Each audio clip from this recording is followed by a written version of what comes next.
国内诈骗案是愈来愈猖狂，警方敢若是今年1月到8月，就掠买9万人，甲去年同期来比，就加买超过1成。不过，到立委咧即期其中起诉的颠倒敢若2成1。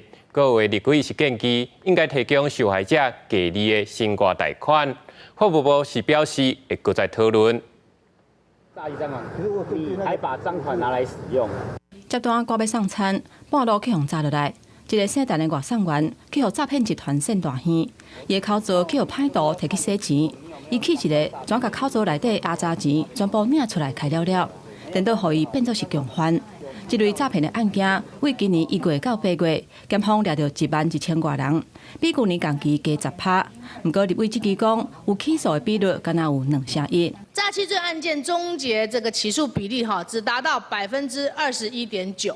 很多诈骗的案件呐，他查获的都是车手或是被收买账户的被冒用账户的，是，所以最后检察官侦查的结果认为他也许他也是个被害人。检方哪侦办哪入金流，协助受害者把钱讨回来。